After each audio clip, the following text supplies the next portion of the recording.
What's up, everybody? Welcome back to Attunement Podcast number 24, 24. Let's get it.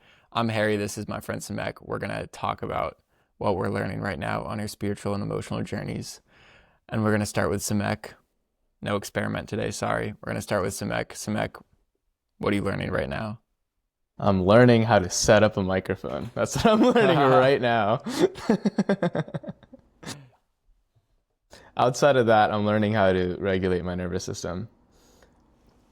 I would say my experience of like head, heart, and gut development is like head is learning to listen and get to a place of, not having an internal fight. Heart is letting the emotions flow and having the emotional fluidity and like development, and gut is about pleasure, but also like being grounded and learning to regulate yourself. Recently, I did a retreat called Welcoming Fear, where I jumped off a cliff and we did a lot of scary things, and my nervous system was absolutely cooked. And my experience post-retreat has been a lot about like, oh, I've like pretty developed intellectually, I'm pretty developed emotionally, but I don't have the capacity, the amount of pleasure or groundedness needed to integrate it in the amount of time that I want to use to integrate it. So since the retreat, I've been spending a lot of time just taking care of myself. And it feels like its own journey that I'm slowly getting started in, because I haven't taken my self-care as seriously as I have doing endless peer inquiries to blow up my understanding of reality, or doing a lot of emotional inquiries to get to a place of a lot of emotional fluidity. But this retreat, I had probably the biggest emotional release I've ever had in my life, which was I jumped off the cliff. And if you've listened to previous episodes, I have like this one big trauma, which feels like one of my biggest traumas, of jumping off my balcony when I was 3.5 and breaking my arm. And since that point, there's been this sense of rigidity or like collapse into my solar plexus that I've had my entire life. And I wanted to rewrite that story with this cliff jump. And I projected that, like in terms of meaning making, like I projected that onto this event, and I had a really strong intention going into it. And what happened post jump was I had probably, the biggest emotional release I've ever had. I started shaking uncontrollably, and that lasted for 4 to 8 hours of just continuously shaking. And Brett Kistler like put a sandbag on my lap, and then everyone in the retreat held me down as I was like Yeah, they did. I was bawling my eyes out, shaking uncontrollably and crying, and everyone was like, Samek, we love you. And, it's like, I had that experience at 3.5, and then I was dissociated at the hospital for like 3 months. And then I had this experience where I'm like, I'm going to recreate this event. And then right afterwards, I let myself feel the immensity of the pain and trauma, the fear that I felt when I was 3.5. And alongside that, I had a group of almost all men and Alexa Kistler there and holding me down, telling me I'm loved. And it felt like exactly what I needed and wanted. But that blew out my nervous system quite a lot. Like, I was at the airport and I would like look at the floor, and I had like swirls on the floor, and I felt like I was hallucinating. Like, I was like, I'm gonna pass out and like face first hit the floor right now. The swirls are fucking me up. And it felt like I was high, but also my nervous system was completely flat. Yeah. And the experience was I just wanted to be regulated, and I didn't have the capacity to do that. And I didn't, I'm not going to ask someone at the airport for a hug or anything. So I started humming, and the flight back, I was humming the entire time. And I was like touching my fingers slowly to feel the gentleness of my own skin. I was rubbing my hands and putting it in my eyes for the warmth of my hands, or rubbing my hands and feeling the tingles as I held it. And I did that for most of Monday, which was a travel day, and Tuesday. And I continued to shake until yesterday I was shaking pretty hard still throughout the day. And alongside the shaking, I didn't add any stories to it. I'm just like, my body's processing something. And I'm going to take care of myself as my body is processing. So it's been a lot of self-care oriented things. And I still have a critical voice in the head and I listen to it when I get the chance. But even then, it's like, I just want to take care of myself right now. And that's been super gentle process. It's been a really nice process, and integration has felt incredibly smooth, unlike other big emotional experiences. Like when I did masterclass last year, my nervous system was completely blown out for like a month and a half. And I did not take care of it very well. But after this experience, I've been really spending the time to like be in pleasure, be in making good food for myself, going on walks, doing like qigong exercises, shaking as I need to, feeling the pleasure, feeling the warmth, and tracking safety, like internally and externally, all to just like help my nervous system see that it's safe. That's been the most alive thing right now. You'll hear about my part later, but I just want to say once again, we're on basically the exact same path. like it's honestly cool to me, like, and you'll hear mine, and it's so similar in so many ways, but and it's cool to me that like you even like went to a like giant retreat, and like how much we still had similar experiences. And my question is like, so I've been doing trauma release exercise, which for anyone listening is like basically activating your tremor mechanism in your body. Like when dogs shake and deer shake, it's like activating that thing in yourself and your psoas muscle in your abdomen so that your legs shake and so that you can like release tension / trauma in your body, letting yourself shake. And what I'm curious for you is like,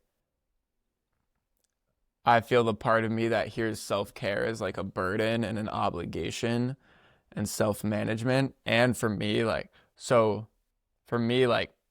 often doing the pleasure meditation from Art of Accomplishment can feel like self-management, but like doing trauma release exercise, TRE, is just like fun.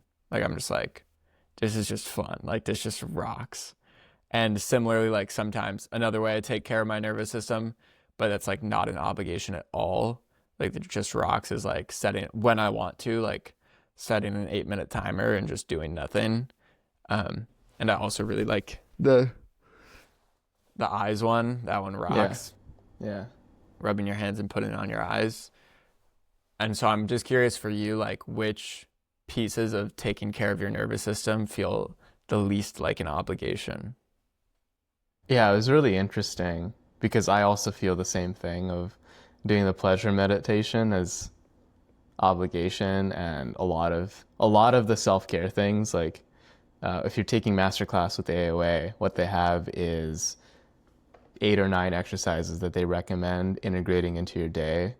I've never done that shit. Fuck that shit. I've done all the exercises, but I've never integrated into my day-to-day because it feels like such an obligation. So it was really surprising to me where I didn't even notice I was doing the self-care things until I noticed I was doing the self-care things. Nice. I was at the airport and I was walking to my plane and we had a delay. So there was an assumption that I might miss my flight. And, you know, I was at the airport with someone else and they were like stressing the fuck out of it about it. And I'm like, I don't really care if I miss the flight. They're going to book me a hotel. It's fine. And I was noticing like the entire time I was walking in the airport, I was just humming. And I didn't even notice I was humming until I noticed I was humming. And I was like, wait, I've been humming for the last like 15, 20 minutes. And it's really relaxing. And I would go, like I bought myself really like cute snacks from like the department store at the airport. I was like, and I was eating really slowly and taking pleasure in the food. And I didn't feel like I wanted to do anything else. And it all felt very like, oh, this is exactly what I want to be doing at this moment. So it was another part of it was like, because I didn't have a fight going on in my head. There were just more joy and pleasure allowed in my system. And there was another thing that I noticed, which was when I was taking care of myself, there was a lot less neediness that showed up as a whole. So usually when I'm in airports or when I'm like out and about and I feel my nervous system's cooked, I'm tracking. I'm tracking a lot. I'm tracking the people around me. There's like general like, oh, who could I go to help me? There's like this neediness about it. But when I was just humming to myself and eating my airport lounge food and really like taking care of myself, like I wasn't tracking anyone. I didn't give a fuck about anyone at that airport. I was just like, oh, this body needs care. This body needs right now my attention and support. And it did not feel like an obligation at all. And the way I went about it was like, okay, what are things that allow me to continuously take care of myself that does not feel like an obligation? So I just put on my headphones, listened to music that were very regulating. There's this one by Fia called Root, and it's just about grounding. Like the song is about grounding, and there's like a 2-minute section that's just instrumentals that you can hum along to. Music like that, I was just like listening to it and humming along, and I was slowing down. And I feel like there's like a lot of things I could be doing, like doing the pleasure meditation or I don't know, fucking like doing things that are intentional. Like it's like, oh, I should ground, I will ground. I should take care of my nervous system, and I will. But this time around, it all came about really naturally. So I didn't even have to think about it or worry about it. And when I did worry about it, it's like, oh, I could do the pleasure meditation.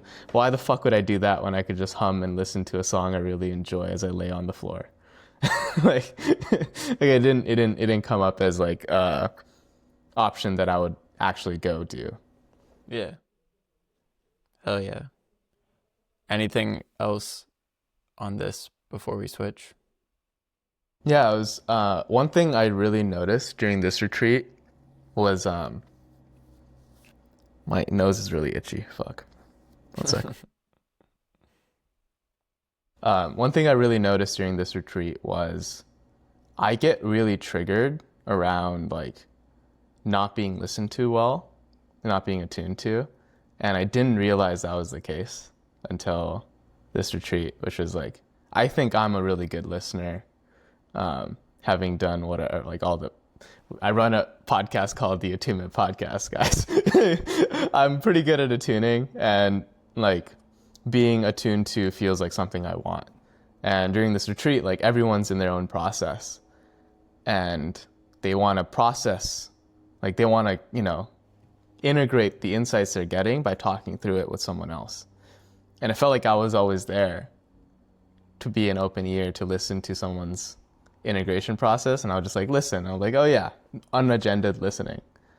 And then I would go into sharing my insights that I got, and people would just like get distracted or like start asking me really agendaed questions, and I would just get so fucking triggered. And the trigger was like, oh, this person doesn't care about me or understand me. And then there was this like story about like not belonging, this feeling of not belonging that would show up that I didn't want to feel. So then I would start getting in my own head, and I was triggered, so I'd start spinning and feeling like guilty and shame and whatever. But having realized that that was what was happening, which I didn't have a lot of clarity on before, I just welcomed the feeling of not belonging in a group, and it felt really pleasant. And I was like, oh, okay. I don't need to feel bad about myself for feeling like I don't belong. I'm just like, oh, I feel like I don't belong right now because this person is very misattuned to me, and that's okay. I can just attune to myself because this person clearly is not going to attune to me. And today is Friday, so on Wednesday, so this retreat, I came back on, I think it was like Tuesday morning at like 2 a.m. And then on Wednesday, I went climbing with a group of friends from my apartment. There's like 5 people. I know one of them pretty well, and the other 4 I don't know very well. And these aren't people who do emotional work or meditate or anything. So I'm like hanging out with them, and they're sometimes attuned, like every once, like for 2 minutes every 15 minutes, they're kind of attuned. But usually they're just like in their heads or like, doing their own thing. And usually I get triggered by that. But this time I was hanging out with this group of people and it was so fun because every time they were not attuned to me, I would just like attune to myself and I would like take pleasure in it. And I did that over and over again over that 2 hours I was hanging out with them. And I left with more energy than I came in with because it felt so good to just be with myself the entire time, or be with myself when the other person didn't have the capacity to meet me where I wanted to be met. And I felt way less needy. I felt really confident, like the lion-like confident that like people have that feels real, like this is like authentic confidence. I felt that very clearly in this group, and it all felt like clean, and it felt like an addition to like, oh yeah, I'm here, I'm also here taking care of myself and I don't need anyone else to take care of me. So there is an aspect of like, I feel needy because I have needs that are not being met and I'm expecting someone else to meet my needs instead of meeting my own needs. And in the act of turning that around and being like, oh, I feel needy right now because my needs are not being met. How can I meet my own needs? And then I stopped feeling needy. And it was like another self loop that like I was able to complete a little tighter, and that felt really good. Hell yeah. Again, I very much resonate this week. And anything else here for you before we switch? No, that's both of them felt really good. Boom. Switching over to you, what have you been learning right now? I've returned to the Garden of Eden. Whew. Did you read The Giver in middle school? I did. Do you remember that, spoiler alert, do you remember the end of The Giver where he's like outside this like beautiful house and the house is like they're having Christmas inside and there's a family and like, yeah, so like imagine the feeling of that house. Like, there's so many parts of the story, but one, I sobbed in a dinner line with random strangers around me. Let's fucking go, boys. And the reason I was sobbing was because my friends and some strangers at this retreat here were eating dinner, and it felt like that house feels at the end of The Giver. But if you don't know that, like, it felt like Christmas lunch with like a genuinely happy family. And I was just like overwhelmed with gratitude, and it's just like, I didn't even cook dinner. I didn't do anything. I didn't give birth to myself. I didn't create my body. I didn't grow this rice. I didn't make this plate. I didn't make this fork. I didn't clean this fork.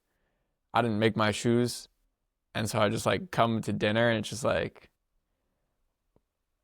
yeah, just like everything's a miracle. But to like have people happily talking at a dining room table together, like that's just a miracle. And so I was just looking and I was like, and then it's really nice. One of the facilitators at this event, who's very kind and open-hearted, Claire, was like, how's it going? And I was like, I'm overwhelmed with love and sadness. And then I just started sobbing and she's like, "Aw." And I was like, another part of it was like, oh, obviously when I'm being this transparent and vulnerable, it's like so easy to support me. And so like, I don't even think most people who saw me crying supported me. Like I went and first sat in this one room and the two of my friends were in there and I just started sobbing. Like very obviously and loudly. And one of them like ignored me and the other one like was probably looking at me lovingly but didn't say anything. And I just like left the room. And in that state, bro, my boundaries were God tier. I cried for probably like an hour. Like towards the end of it, there was another friend I was crying with, my boy Matthew. Thank you, Matthew. And my friend Erica comes up to me and she's like not attuned to the experience I'm having.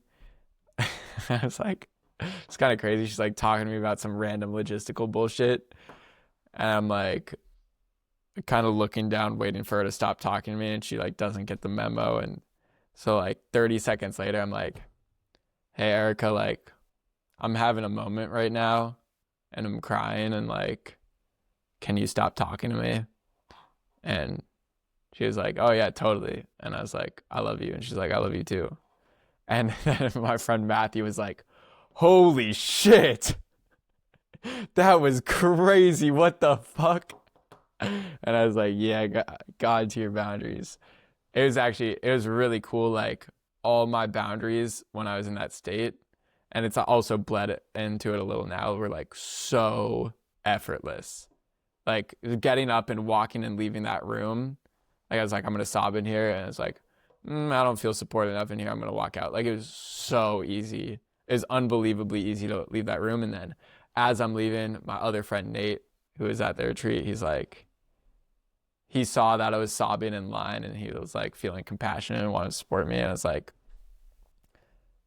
I'm going to go eat outside. And like, if you want to come, like definitely feel free to come. And he was like, yeah, I got you, bro. And so then I just sat outside and we were eating dinner, and I was just sobbing, and I would look at my rice.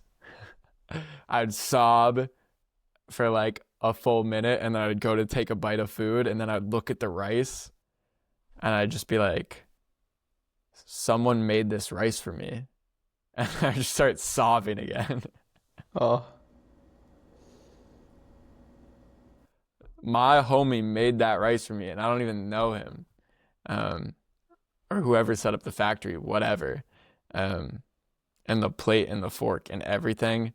And then like another God tier bounty, like my friend Nate's out there with me, and I'm sobbing, and understandably he gets a little uncomfortable, and he starts like trying to ground himself and me. So he's like, I'm Nate, like I'm this years old, we're outside, we're eating dinner. And I would just like, no, like so effortlessly. I'm just like, oh, like what's making you say things? Or actually, I think first I was just like, oh, can you actually just be silent with me? And he was like, oh, can I like say what I was trying to do? And I was like, oh yeah, sure. And he's like, I was just trying to like ground us. And I was like, yeah, I don't want you to help ground me. And he's like, oh, yeah, got you.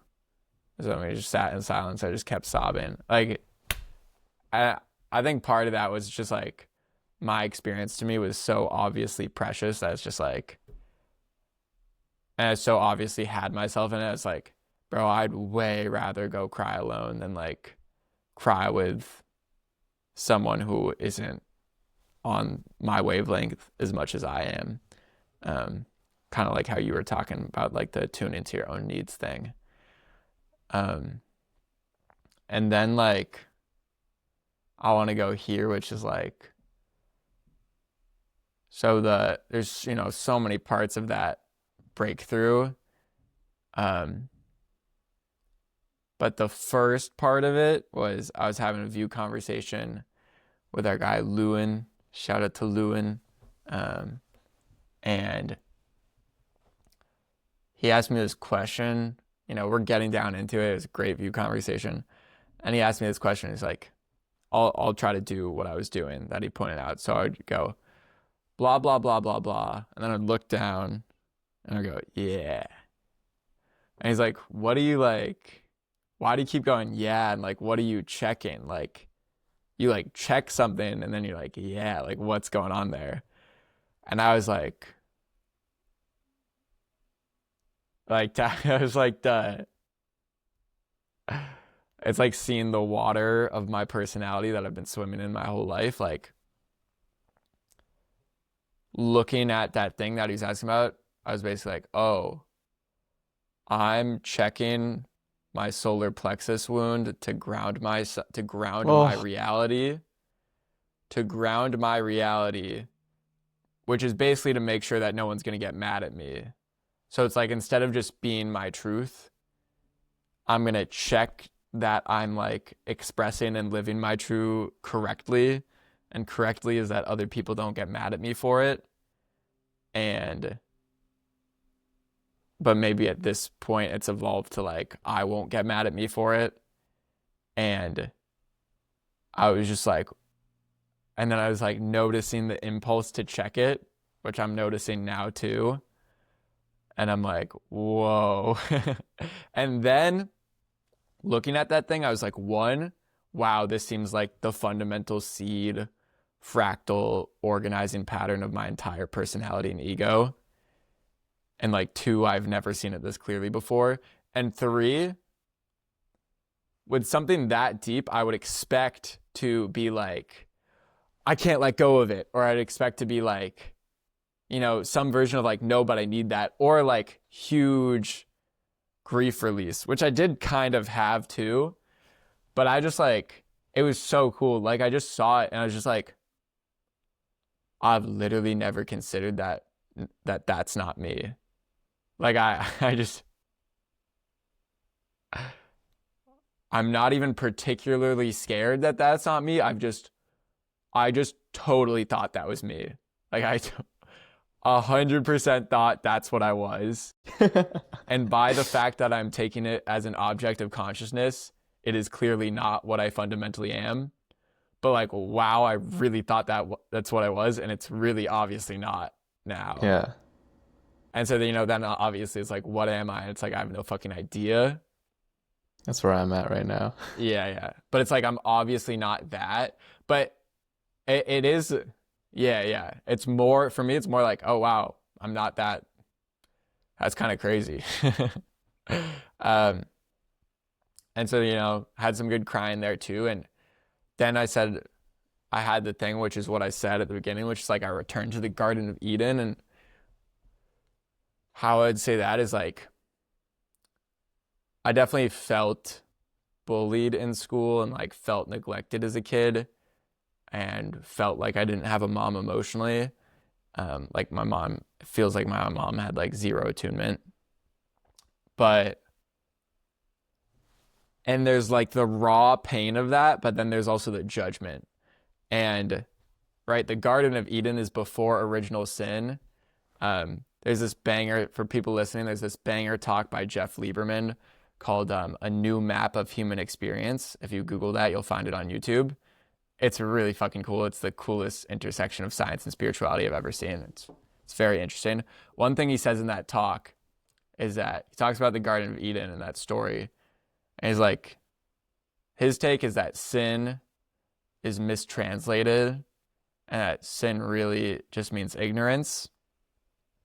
And then what is in the Garden of Eden, eating the fruit from the tree of knowledge of good and evil, that is judgment itself. Like that is, yeah, that's judgment, which like, and in another way you could say it's like kind of the thinking rational mind, which is obviously very powerful. But right, like we've talked about mammals in abundance before. So like when you're just a dog or when you're just an ape, like you're just in the Tao, you're just in the flow of life. There's not really self-judgment. Like maybe there's shame, but there's not really like self-judgment, right? Like dogs and gorillas don't go around being like, I want to fucking kill myself, right? Like I think people can intuitively get that, but you can get that as a human, which I would say is what eating the fruit of knowledge of the tree and good and evil is like you can consider yourself and someone else evil. And so me returning the Garden of Eden, me seeing through that personality structure of my solar plexus wound that I think my personality was essentially built around, brought me back to this place, which I would say I was like roughly four or five. And like thinking about it, like I then I had another view conversation about this. Like in kindergarten, I felt socially anxious. I was scared. I felt insecure. I could feel like I didn't belong. I would be angry at other people. I'd feel like people were making fun of me. But I didn't like hate myself for it. I didn't like judge myself for it. But then I was like, okay, once I'm in, I think that's true in kindergarten too when I'm 5. But once I'm in first grade and I'm 6, and definitely once I'm in second grade, once I'm 7, then it's like I have the ability to manage myself, I would say most fundamentally. Once I'm 6 and 7, first and second grade, I'm starting to actually avoid the experience of not belonging, or avoid people judging me, or avoid people getting mad at me, or avoid having conflict with people, or avoid feeling socially anxious by managing myself, by checking the solar plexus wound, which is like, how am I going to win? Which is like, how am I going to get people to not get mad at me? Which is like, how am I not going to feel socially anxious right now? And it's like, so, right, then I have the fruit of the tree of knowledge and good and evil, which is now I can manage myself, which is obviously powerful and obviously a curse. And that creates like this new kind of existential suffering that I think is impossible in the Garden of Eden, or like when you're 4 or 5. Like, once I was 6 and 7, when I was 4 and 5, I could feel like I didn't belong, but when I was 6 and 7, I could feel like I didn't deserve to exist. And 4 and 5, there's like, I don't feel like I belong here, but like, I don't deserve to exist. That's conceptually, I don't think I can conceive of that. And so I returned to the Garden of Eden, and in the Garden of Eden, when I'm 4 and 5, bro, I'm feeling the non-belonging more strongly. So that's kind of the cool thing. Like, I felt on the mind-body level, I was feeling way more negative emotions. But on this, like, you could say the level of awareness, but like, I would just say there was more pain and there was more love, or like there was more pain and there was more acceptance. And so I was just like, yeah, what's up? It's like the Buddhist second arrow. The suffering is in the self-judgment. It's in the guilt of the guilt. Yeah. Yeah. Yeah. It is like the second arrow. And then I was just wandering around here. Like, I was wandering around here like a 4-year-old would wander around here. And there's a geodesic dome over there. And at my preschool, there was also a small geodesic dome. And I also hung out in that geodesic dome with like a 2-year-old before. So I was just being a 4-year-old, like wandering, hanging out in the geodesic dome and on the grass, like, and I just felt like I was like 4, and it was awesome. Cause it just like, yeah, it just feels fantastic to not manage yourself, even when you're feeling strong negative emotions. Like, I totally felt like I didn't belong, but it just felt great.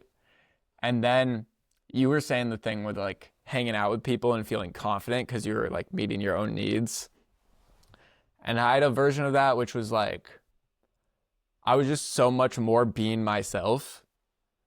And my favorite one was I was right out there and there's a soccer ball I like to play with. And I was like, I'm going to go kick the soccer ball being a 4-year-old. And in like 40 seconds, 3 other people came outside and were like all passing around the soccer ball. And I was like, what the fuck?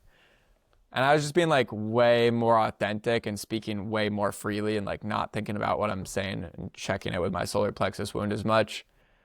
And again, it's like the more acceptance and more pain, like, and because I saw the solar plexus thing is like trying to win is how I experience it. And so I didn't win more, but I had more authentic connection. And like another part of that I want to say is like, almost every time I cry and right, you hurt, like I was literally just bragging and celebrating about how I was sobbing in the dinner line, which like I do think is sick as fuck and like is a fucking W. Let's go, boys.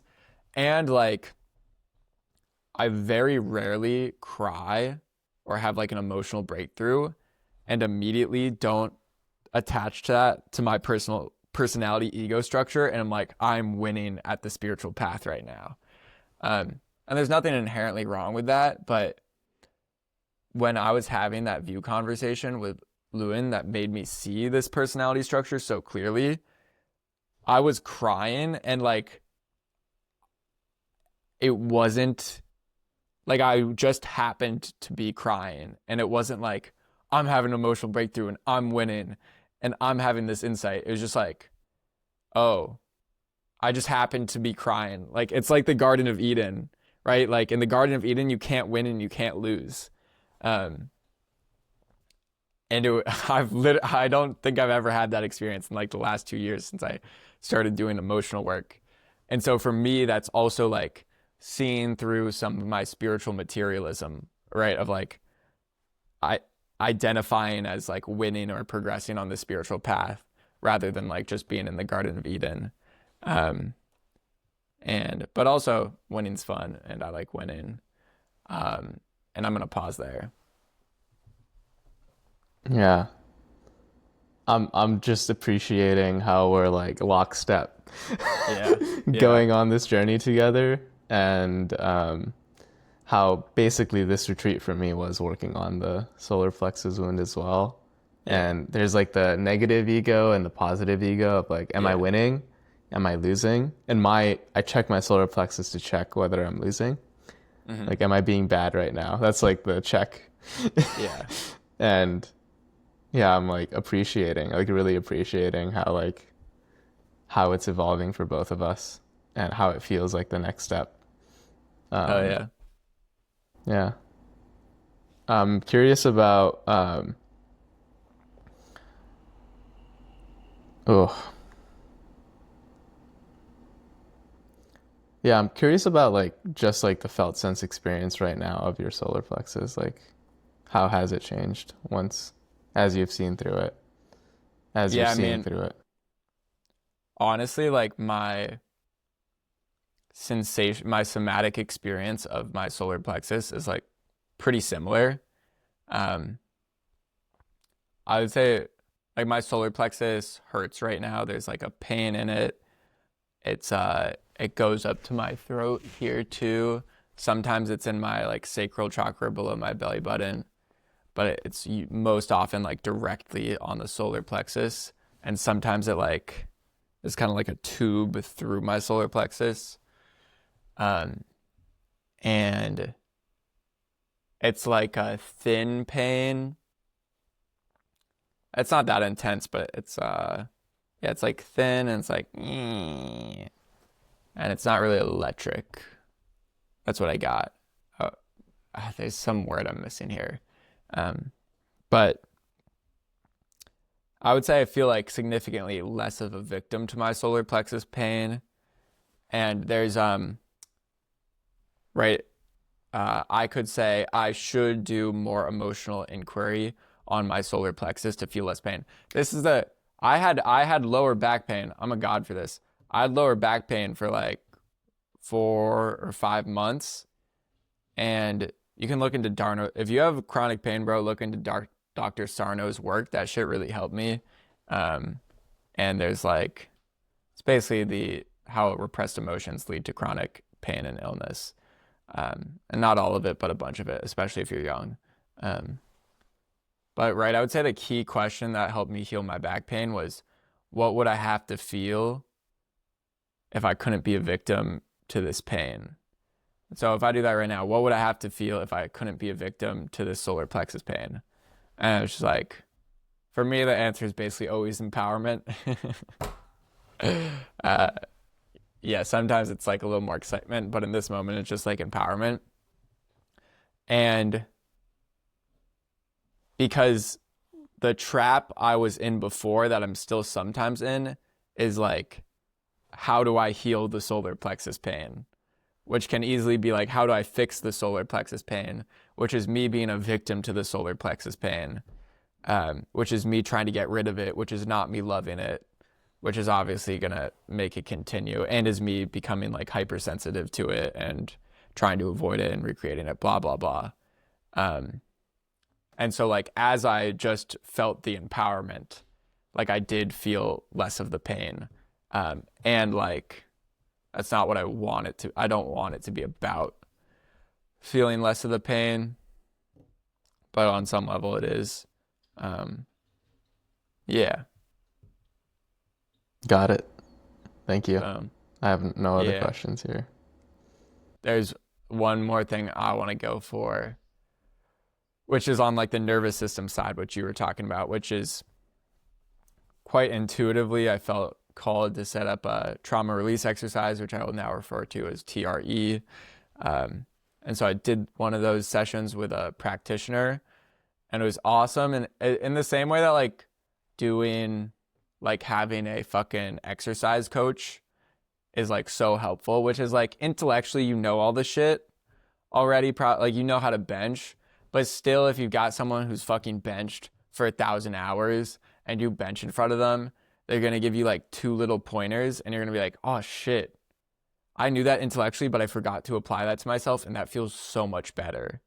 That feels so much better. And so the thing I got from that session with that practitioner was like basically 2 things. One, her being like, maybe 3 things. Her being like, 1, what if you slow down?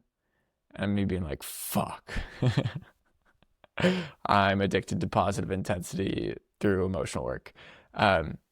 2, her being like, what if you let your mind sit in the backseat of the car? And me being like, fuck. I'm totally not surrendering. And the third thing was, which was really helpful and is still very helpful for me, is I have this knot in my head that goes, I want to rest. How's it go? It goes, I want to rest. So in the Overwhelm podcast from Art of Accomplishment, Joe Hudson says that on the emotional level, overwhelm is a repressed emotion. And so then I have a knot in my head, which is, I want to rest from doing so much emotional work. And Joe Hudson says the way to get out of overwhelm is to feel the emotion, which sounds like more emotional work. So like, I feel like I have to do more emotional work to get to the point where I can stop doing emotional work and just fucking rest. Jeez, what do I fucking do? It never ends. And you know, that's like a head problem. If you ask your heart, that's like never a problem. And if you ask your gut, that's never a problem. Or if you ask your body. And so her answer to me was like, just, you got all these concepts, dude. Just like ask your body. I was like, ah. So now it's like, oh, body, do you want to do more TRE? Or like body, like, how do you want to rest, basically? And so that's been super helpful to me, because that one still does scare me. Like that one still gets me a little bit. So to ask my body has been super helpful.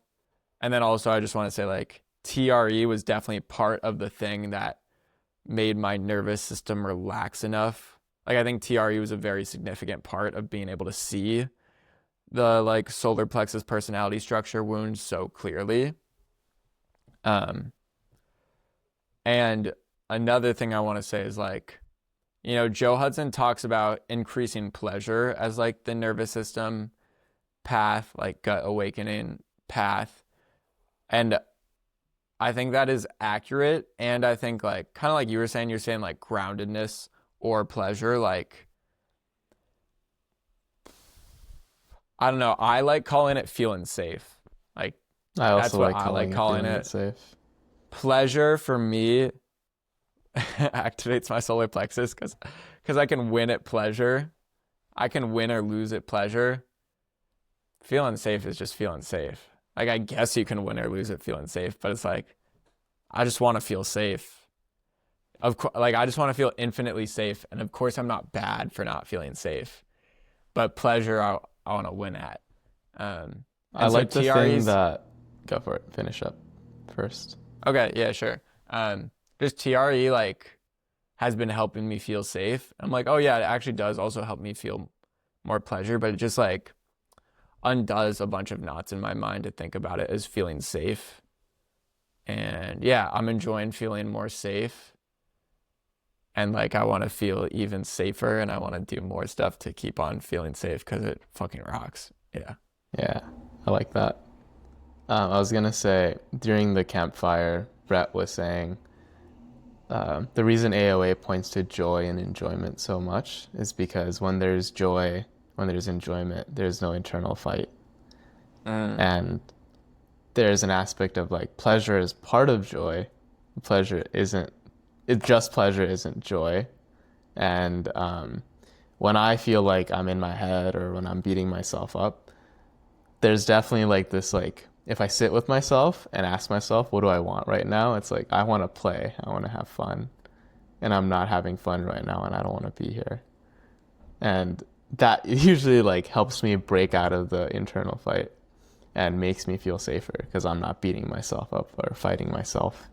And yeah, during the retreat, like I didn't see clearly that the reason I was beating myself up was because I felt like I didn't belong. But I did know that I wasn't playing or having fun. And I can just choose to like have fun and play right now, even if I can't see very clearly that the reason that I'm not having fun or playing is because I feel like I don't belong and I shouldn't feel this emotion and all this intellectual layer of it. Like somatically or like from my gut, it was just like, oh, I'm not having fun. I'm not showing up in a way where I can play. Yeah. And like, I think you would agree with this. Like, sometimes you feel like you have the choice to play and have fun, but also like the condition required for that is feeling sufficiently safe slash grounded slash, I still don't resonate with pleasure, but safe slash grounded in your nervous system to feel like Yeah. you have that choice. Yeah. I agree with that statement. Boom. Boom. I feel complete on this one. Anything else for you here? No, that was great. And I'm happy to ask you another question. Do you want another question or do you want to end here? I can share a little bit like what's Yeah. happening for me right Yeah. now, which is like we talked about this a while ago, which was the best way to attune to someone is taking pleasure in their presence and everything like shows up for them. And throughout this whole podcast, I felt really grounded because I was just thoroughly enjoying Harry's presence and everything he was sharing. And it felt like very like guttural, like, oh, this is so much pleasure. This is so nice. And I had a view conversation around just like my trigger, the not belonging trigger. And as I was talking about it, I just didn't want to look at the person. I didn't want to look at the person how I was talking, so I just looked away. And just stared off for 40 minutes. I was just looking away. And I was in so much pleasure at not looking at them. And they kept reflecting back to me. It's like, it's really enjoyable to be with someone who's in so much pleasure or like just having a good time. And you feel it, she was like, it felt like you were a boy when you joined the call. And then you somehow turned into a man energetically. And I don't know what happened, but it just felt like you like came into yourself. And as I was taking pleasure in myself, there was this like self-fulfilling confidence of like I can take care of myself and other people can feel it and other people enjoy it. They're like, oh man, this guy is really like having fun. And there's this like, oh, he's also a man, as in like he also feels I would say like self-possessed as a word. Yeah. Someone who is able to take care of himself. Yeah. Yeah. And in my experience, being more authentic the last few days, right? A lot of pain came up for me. So an experience I've had before is like, oh, I feel safer and I'm more authentic and I'm more positive. Of course, people want to give me more attention.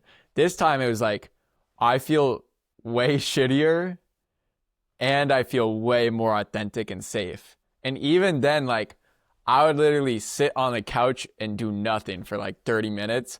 And I still, and maybe it was all projection, but who cares whether it is or not? I felt like people were way more open to me and way more like inviting and way, like I felt like there's more genuine connection between me and other people. I felt like people were more inviting and attracted to me and like wanted to connect with me more and more drawn to me. Like when I was playing soccer, but like even when I was sitting on the couch doing nothing and like there was one, like when I was just wandering around doing nothing, like multiple times just like sitting in silence, like feeling like I don't belong.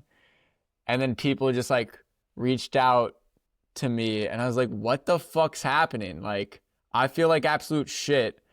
But then I also want to connect it with the thing I said earlier, which is like, of course, when I'm being this transparent, it's easy to support me.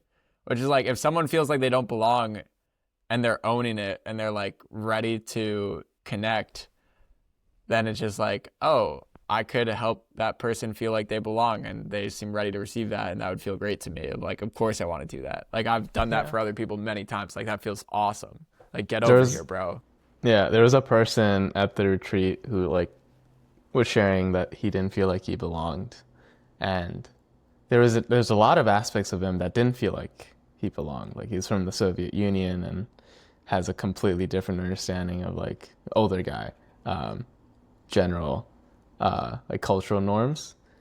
And then at the end, when we're sharing things we love, like one person like looked at him in the eyes and said like, I love all the ways that you don't belong and all the ways that you belong in this group.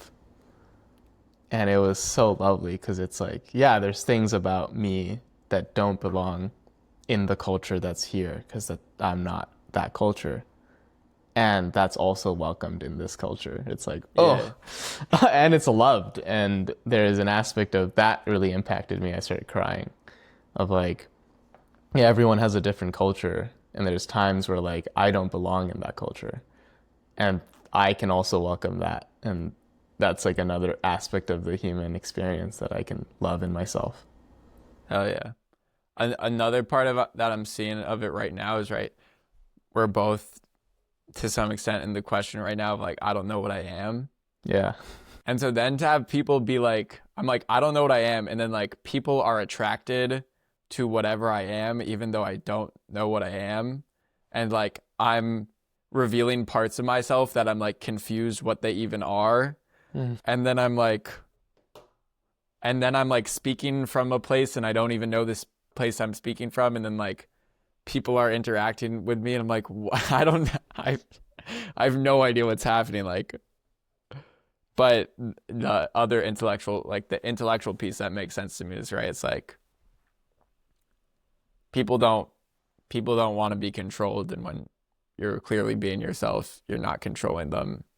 And so I think most fundamentally people are like, oh, this guy's clearly being himself right now. Like, I'm safe here. We can just play. He's not going to try to control me into staying. I can say whatever he wants, what I want. He'll say whatever he wants. But it's very different from another way to say like seeing through the solar plexus thing. And when I did MDMA, which made me feel very safe, like as the primary insight from it, I was like, oh, this is why people go to parties. Because you like get to just be yourself and play with other humans and see what happens, and you don't need to try. And that's another, yeah, one of the other things I saw seeing through the solar plexus thing was like, I saw like, oh wow, if I felt way safer growing up, I might have never built this personality structure. Like, in the past, I was like, being securely attached, like, who the fuck is securely attached? Like, some stats say 50% of people are securely attached. Like, shut the fuck up. And now I'm like, oh, like, I'm not claiming to be securely attached, but I'm like, I have a much more embodied understanding that like I actually could have never been insecurely attached, and that I actually could have just always seen the world this way, and that other people could actually just see I'm like, bro, there are people out there that have just never been constantly managing what they're trying to say, that have just like never been constantly trying to control other people, that have like, that's crazy. Like, I can feel how that's true now. And that's crazy. Like, there have been people who have just naturally gotten to be themselves the whole time. And I literally have a friend who can't conceive of like not being in that authentic state. Like, he can't conceive of feeling like he could deserve to not exist. Yeah. There's like so much grief there because it's like the only thing you can do about a shitty childhood is grieve it. So you can't change it. It's like, but you get this depth about you. Yeah. You get like, I get this depth. Like, I can understand people in so much more depth. And I know one of my friends who like grew up in this family, beautiful family. I love him a lot. As in like, I was at his wedding, so I was at his family's house, and his mom is Christian and taught at a Montessori school for 2 years and did like somatic experiencing coaching around the time of his birth to like understand how to raise healthy kids. And he is this like guy with a really open heart. Yeah. And shows up authentically all the time. And there's this like almost I think you mentioned it a while ago of like this what's the word? Like he feels like he deserves to be himself. And everything else like what the fuck? Like there's yeah, exactly that. But there's also like when we have conversations, he has a harder time understanding me or like where I come from. And it just like something that just is never going to cross his mind is almost like the experience I have. And there's a conflict avoidance in that of like, oh, this just doesn't belong in my reality. So I'm just going to that's interesting. push it away or like not interact with it. And the people who I feel so seen and understood by and loved by are like people who had a hard childhood and learned so many lessons from it, or just older people who've experienced a lot of life. Because you're going to interact with other people who had hard childhoods, and to understand them, you really need to like understand deeply what's going on for them.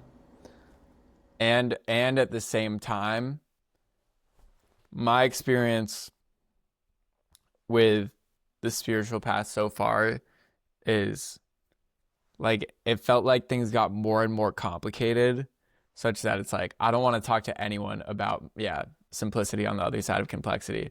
It's like I don't want to talk to anyone about my experience because no one's gonna fucking get it, because like I'm seen through my fucking personality structure, and like no one knows what that fucking means, and no one knows what that's fucking like, and I'm feeling like all these repressed emotions, and it's because of this trauma, and like no one's gonna understand the full picture. But then the flip side of that is, right, I'm like sobbing in the dinner line and sobbing outside and like literally ask my friend to be silent who's witnessing me. I'm like, bro, there's nothing to fucking like, how could you not understand this? Like, you hear the exact way I'm sobbing right now. That's all there is to understand, bitch. Yeah. And like, I don't care if you're not even feeling me. Like you understand. Like, shut up. There's nothing to understand. And both of those feel quite true to me. And I think it's kind of like a head thing and a heart thing. Like on the heart level, like everyone understands everything instantly. And, you know, you can still be misattuned and shit, but like on some level, like everyone understands the emotional shit instantly. Like everyone's experienced all the emotions, and, you know, maybe you have more grief than someone else, but whatever. But on the head level, like it can get pretty complicated. Yeah. And it is genuinely nice to connect with other people such as my friend Samek, where we can get into all of the precision and analysis and complexity of this shit on the intellectual level. Yeah, the subtleties. Because like, 1, it's fun, 2, it's beautiful, and 3, I find it valuable. But it's also like not necessary. And I was watching some of Tara Howley's, Joe Hudson's wife. I was watching some of her coach other people. And that's something I was appreciating watching her coach other people, is like, I think watching Joe Hudson coach, you can get the idea that you need more insight because he just fucking rips you with the insight and then it breaks you open emotionally. But like Tara just fucking looks at you and loves you. And then you say something and she's like, yeah, what's the feeling there? And you're like this. And she's like, what if you dip your toe in that? And people are fucking sobbing. Dip your toe in that. And like, and you're just like, you can't get the fucking idea of watching Tara coach people that like more insight is necessary. I've had this experience as well of like being at the retreat. There's like a lot of people who are really in their, not being at their, but like there's a lot of people who have a lot of insights and are really in their heads. And sometimes it actually gets in the way of connecting, of like they think they know. And then like, it's like, bro, you're not attuning to what I'm saying. You just think you know the answer right now. And I've had that experience as well. And I've been on the both sides of that. And there's other times where I'm just like, I don't know anything, but I'm here and I'm feeling you. Yeah. And I don't understand, but I'm feeling you. And I feel so incredibly connected with the other person.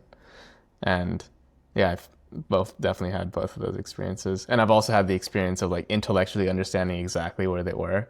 because I've been in that exact spot with the same insights. And that also feels really good. Yeah. Yeah, I like that comparison of like feeling aligned on the head level or feeling aligned on the heart level, and like both of those feeling really good. Yeah. Yeah.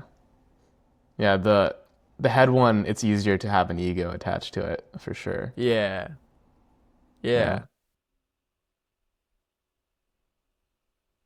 Oh, another W I want to share with everyone um, is so I had the view conversation with Lewin, saw the personality structure, did gratitude with someone from Art of Accomplishment, and then I was sitting upstairs in the staff lounge, and I was like, oh, I want to ask my friend to like cuddle me and hold me while I cry for 10 minutes.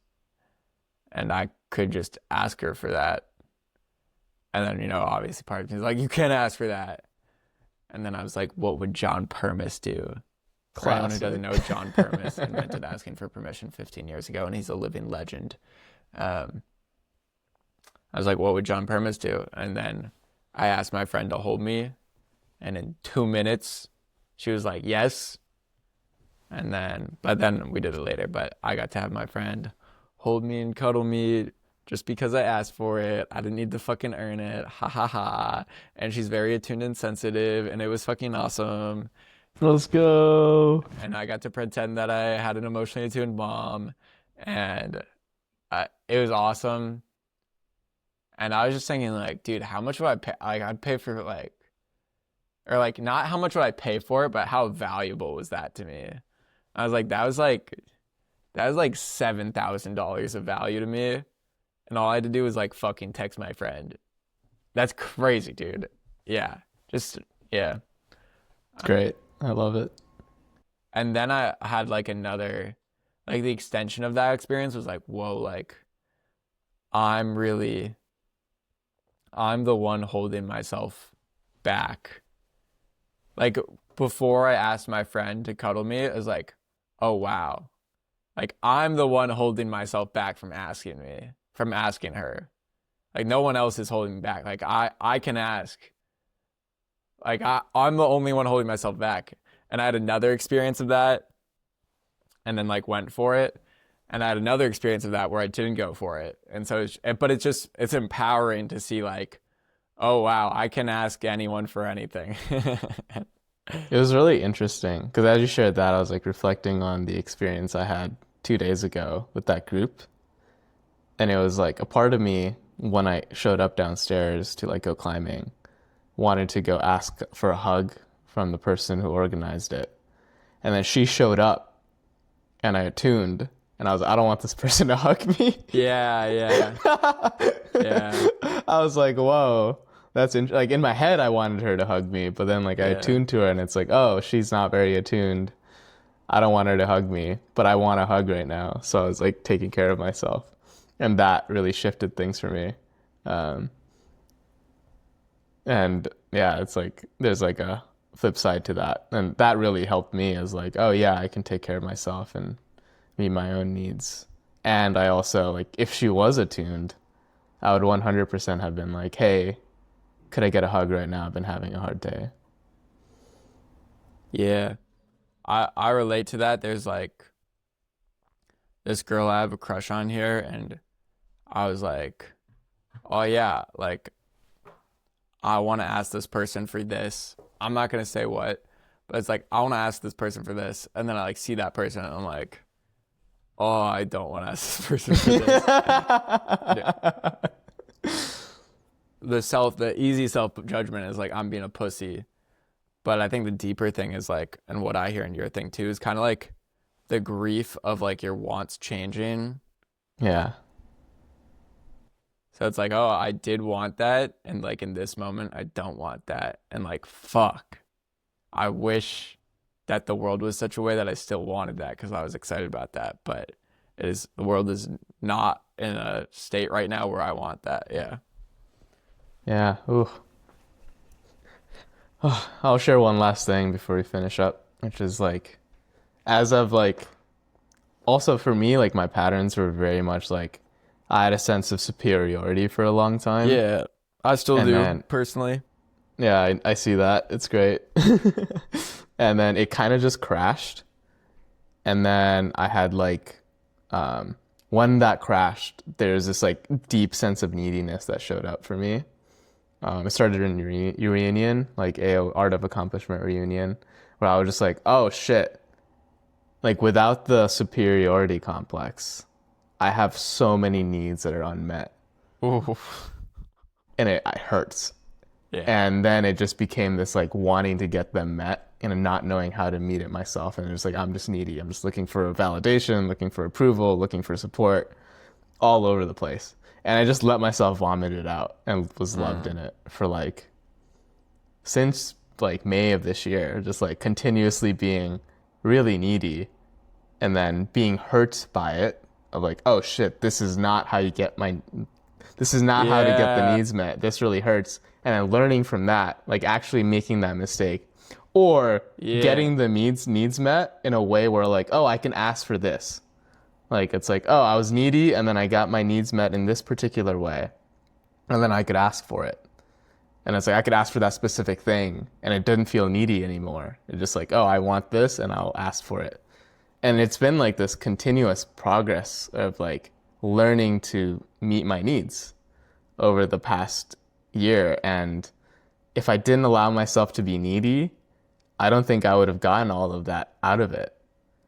And there was so much judgment on the neediness and like I was like, am I actually gonna do this? Like, and it just came out when I like dropped the superiority complex that I had of like I'm better than everyone. I could just take care of myself. I could do everything. Like when I dropped that, it just like showed up, and it showed up in retreat settings more than like just day to day because I'm usually by myself in day to day. And at this retreat, there was this guy who I saw at the previous retreat, and I shared with him that like he's always like avoidant, like distance, but also like very like that's like dad energy of like I'm here for you if you need me, but always distant from me. And like I shared with him, I love how much you have this like energy of being a dad who's like will be there for me, and I feel like you're distant because of something there. And then he shared with me, it's like, oh yeah, and then he like I knew like he was judging me for something, but I shared that I love that about him, that quality. And then he shared with me, it's like, I love your neediness, but I get really self-conscious when you're around because I had a family with a lot of people who were really needy and I didn't know how to take care of myself. And then this person who I felt distance from at reunion and like the past like few months, like we connected, like we hugged and we connected.